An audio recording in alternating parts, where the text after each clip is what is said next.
ಅರೆ Sneha, hi. What a pleasant surprise. ಏನ್ ಬೆಳಿಗ್ಗೆನೆ ಇಲ್ಲಿ? ನೀನ್ ಮಾಡಿದ್ ಸರಿನಾ ಅಂತ ಕೇಳಕ್ ಬಂದಿದ್ದಾಳೆ. ಓ, ನೀನು ಬಂದಿದೀಯಾ? ಹಾಗಿದ್ರೆ ಎಲ್ರನ್ನೂ ಸೇರಿಸಿರ್ಬೇಕಲ್ಲ ಇಲ್ಲಿ. ಸರಿ, ಈಗ ನಾನು ಏನ್ ತಪ್ಪು ಮಾಡಿದ್ದೀನಿ? ಸ್ನೇಹ ತಂದೆ ಮದುವೆ ವಿಷಯ ಮಾತಾಡೋಣ ಅಂತ ಬಂದ್ರೆ ನೀನ್ ಸರಿಯಾಗಿ ಮುಖ ಕೊಟ್ಟು ಮಾತಾಡ್ಲಿಲ್ವಂತಲ್ಲೋ. ಹಾಗಂತ ನಿನ್ಗ್ಯಾರು ಹೇಳಿದ್ದು? ನಾನೇ. ಮಾವನ್ನ ಕ್ಯಾಶುಯಲ್ ಆಗಿ ಫ್ರೆಂಡ್ ತರ ಮಾತಾಡ್ಸ್ ಕಳ್ಸಿದಿರಲ್ಲ, ಇದ್ ಸರಿನಾ? ಮಾವನ್ ಜೊತೆ ಫ್ರೆಂಡ್ಲಿ ಆಗಿರೋ ತಪ್ಪ? ಮಕ್ಕಳನ್ನ ಹೆತ್ತವರು ಫ್ರೆಂಡ್ ತರ ಟ್ರೀಟ್ ಮಾಡ್ತಾರೆ ಅಲ್ವಮ್ಮ? ಅವನ್ ಹೇಳೋದು ಸರಿಯಾಗಿ ಇದೆಯಲ್ಲಮ್ಮ. ಅಷ್ಟೇ ಅಲ್ಲ ಅತ್ತೆ, ಅವತ್ ನಾನ್ ಮೀಟ್ ಮಾಡಕ್ ಹೋದ್ರೆ ವೇಟ್ ಮಾಡ್ಸಿದ್ರು. ಯಾರೋ ಒಬ್ಬ ಹುಡ್ಗ ಬಂದ್ರೆ ಒಳಗ್ ಕರ್ಸ್ಕೊಂಡು ಮಾತಾಡ್ಸ್ ಕಳ್ಸಿದ್ರು. ಓ, ಅವತ್ ನೀನು ಬಂದಿದೆ ಅಲ್ಲ? I am sorry. ನೋಡಿದ್ರ ಅತ್ತೆ, ನಾನಿರೋ ವಿಷಯ ಗೊತ್ತಿದ್ರು ವೇಟ್ ಮಾಡ್ಸಿದ್ರು.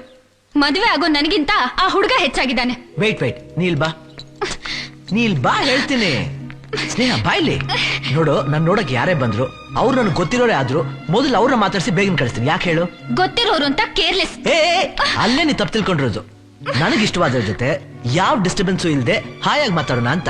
ಅದು ಅಲ್ಲದೆ ನೀ ನನ್ ಹಾಫ್ ಶರ್ಟ್ ಅಂದ್ರೆ ಅರ್ಧ ಅಂಗಿ, ನನ್ ಹೆಂಡ್ತಿ. ನೋಡು, ನಮ್ಮಿಬ್ರ ಮಧ್ಯೆ ಏನೇ ಪ್ರಾಬ್ಲಮ್ಸ್ ಬಂದ್ರು ನಾವಿಬ್ರು ಕೂತು ಸಾಲ್ವ್ ಮಾಡ್ಬೇಕು. ಅದು ಬಿಟ್ಟು ಮನೆಯವರೆಲ್ಲ ಸೇರಿಸಿ ಪಂಚಾಯತಿ ಮಾಡೋದಾ? ಮತ್ತೆ ನನಗೆ ಕೋಪ ಬಂತು, ಅದಕ್ಕೆ ಹೀಗ್ ಮಾಡ್ದೆ.